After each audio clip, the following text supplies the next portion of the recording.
Welcome to the online group chat. Hello. Hi, Warren. What did Fancy seeing you here again. What did we try and figure out this week? What did we? We're trying to figure out peer pressure with our kids. I don't even know that it's peer pressure. I feel like it's just helping them build confidence in their beliefs. That is like the umbrella, because the more confident they feel around whatever it is that they're trying to deal with, then the peer pressure isn't going to magically disappear, but I just feel like it'll be less impactful, less damning, and overwhelming for them, because it's just not that big of a deal. Yeah, exactly. Being confident in being different, or not following the crowd or doing what everybody else is doing just because they're doing it. Yeah, which I think is actually a really good life lesson, a nice skill to have in general. Yeah, there's a lot of things that you probably don't want to be doing because everyone else is doing it. So but yeah, so I think in the conversations that we've had, it's more parents worrying not just necessarily about the external aspect of, being in situations that are hard to manage, but also internally how the child is feeling. Are they ashamed? Do they feel isolated? How do they feel about the situation that they were in? Those are big words.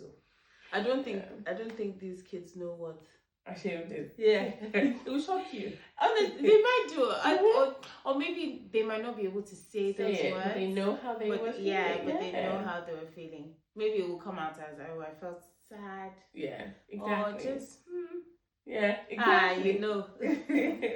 You know. But yeah, definitely. You couldn't eat the cake. Yeah. To be fair, you can kidnap her with cake anywhere, anytime. Like she would run to wherever there's cake, even if she's just had it. She would still Gosh. Especially all the ones that have the different colors, the different sparkles. And that's how they make it for kids, because that's the most tempting and just nice to look at. Yeah. For them, it's like that one is the sweetest one. I don't want the one at home. So I think that is the big one for them. In terms of things situations that you think they find the most challenging. Tricky, for them. I think at their age so far, the biggest, I guess because it's the most consistent one, is navigating things like birthdays at school, because that tends to be more regular.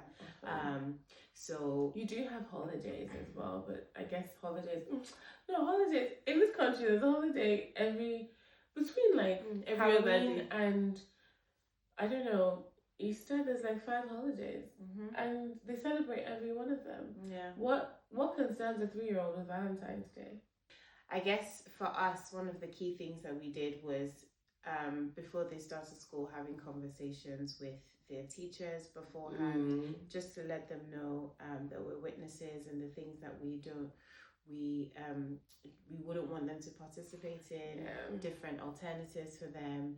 So we had those conversations, and then we also had conversations with the twins, just letting them know that you're in big school now, these are some of the things that could happen. How are you going to handle the pink and rainbow fluffy unicorn cake when they bring it to you? What are you going to say?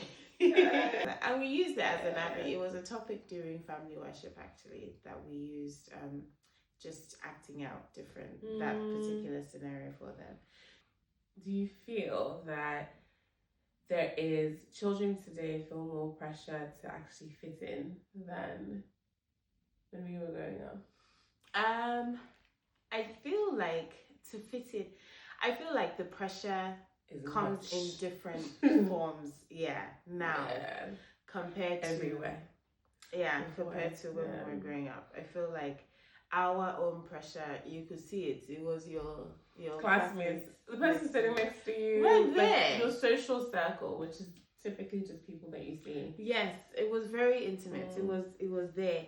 Now, Vigo is having peer pressure, and he's 11 months. Technology and social media has just made everything a little bit more in their face, intense, as in comparison to before. And you feel like you have less control now as a parent, because when we were younger, it's an easy, like, mommy, can I go to this person's house? No. No. Play with your sister. Yeah. Can I sleep over? No. So to go see her. No. Can I do no? But now they can go up to the rooms, and obviously you don't know what they're exposed to online and whatever the case. No, I know what they're exposed to because I'm not buying no phone. I'm not buying any phone. I'm not buying no tablet. I'm not buying no nothing. When the time comes and the pressure is there's no pressure. I have my Nokia 3310 upstairs. The battery is still going very strong.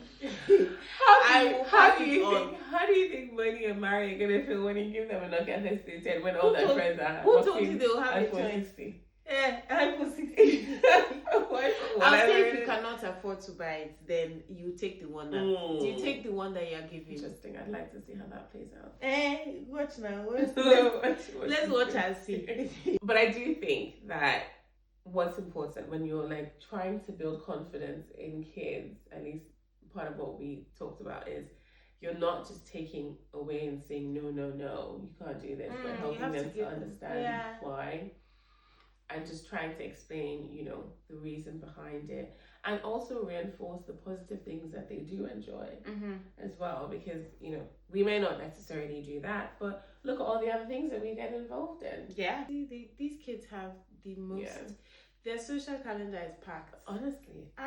Well, more packed than ours. Honestly. Because the whole weekend is spent trying to going from A to B to C to D. We're going to this person's house. We're going to play date here. We're going to this party here, that party here. It's exhausting. But I feel like you have to do that because, like you said, there's so many things that are being like pushed on you that you need to almost counter it. And to be honest, sometimes just understanding that it takes time for confidence to be built. Because even me, at my big age, I actually feel peer pressure too. Like, I sometimes handle situations in a way that I probably think back and I'm like, I could have done that differently. Now, it doesn't mean I'm not confident. It just means it was too quick or whatever the situation. It's just caught off guard. Yeah, caught off guard. And in those situations, I just, okay, I don't think, oh, wow, you're so terrible. It's more of a, I'll have to figure out another way to deal with this. Yeah. She just shoves the bag in my face and I'm like, what is this? But before I even react, it's like, she's gone. I'm like, what's this bag for? Explain it to me. And then obviously I go back and return the bag. After you looked inside. Yeah. After you looked inside and see there's nothing here that's tangible. I already use a new pen actually. But what I don't like that they put in some of these bags sometimes is the bubbles because I'm like that's work for me. I don't want to be blowing bubbles. You're talking about bubbles. I hate noise. Anything, all the music, any sound making, like just throw it away. Don't even mind. My goodness, I don't know what parents would be like. Oh yeah, this is such a great gift. It's because somebody has given it to them, and they have been trying to get rid of that thing. So now this is the opportunity to get rid of it and pass it on. So the next party we have, that's all I'm going to put inside. That is drum kit, triangle, whistle, flute. Oh, all of them. Yeah, all of them are going in. But as parents, like you mentioned earlier, having open conversations with your kids and with the teachers as well. Helping the child to not feel ashamed, to not feel socially scared or afraid, or just even defensive all the time. We did ask a couple of other parents, and Asha said that she's actually big on praising her kids when they show any form of courage. So even when they don't necessarily do things perfectly, it's okay because they've had reassurance in areas where they have done things correctly. I love that. Yeah. It actually reminds me, do you remember that Sophia and Caleb video? So essentially, I think it was Caleb that was in the playground in school. With the cupcake. No, sorry. Yeah, it was either the cupcake or it was, I think they were trying to get him to play a video game that wasn't very nice. So he didn't play the video game, and then after that, after he said no, it was like an aerial shot of heaven, and then like the heavens opened up, and then all the angels and Jehovah were clapping and were like praising him for saying not doing it. Yeah. Oh, that that's video. So lovely. Yeah. That video melts my heart. It's like ingrained in my brain. Yeah. So anytime the kids come back and they're like, even if they say it in the most nonchalant or like the most like lax way. Yeah. Oh yeah, no, I didn't. I'm like, yay! It makes such a big deal. And then they smile when they see how excited you are about it. I hype them up. Julie says feeling left out during holiday activities is big because they seem to start months in advance. So I try to practice some responses with my kids beforehand on potential situations they might encounter. Even then, you can't plan for every scenario, but it helps them feel more prepared. And during the specific holiday, I take them out of school for the short period and plan other activities for them. Yeah, very practical. I like practical yeah, things. It's really, to be fair, that is a good idea, because sometimes just taking them away from a situation is the best thing to do without having to try and work around how they can handle it or deal with it. It's just like, actually, you know what, let's just go and do something else for a specific event. Obviously, you can't do that every time, so you do have to have some sort of preparation. Which is why it has a very balance, because she prepares them beforehand, and then in situations where she can take them out, she takes them out, but she's on the ball because she prepares. So. But I think one thing that actually came out from the conversation that was really just really good to hear, is that children don't need to necessarily handle every situation perfectly to grow into confident people. There are going to be times where they don't necessarily do the things that you're trying to teach them. I remember one day I came back from school and it was very random. She wasn't sick before or anything, but she just started throwing up. And her vomit was blue icing. I was like, hold on. Alright, what did you eat in school today? This girl had the nerve to say pasta. I'm done. Pasta, yeah.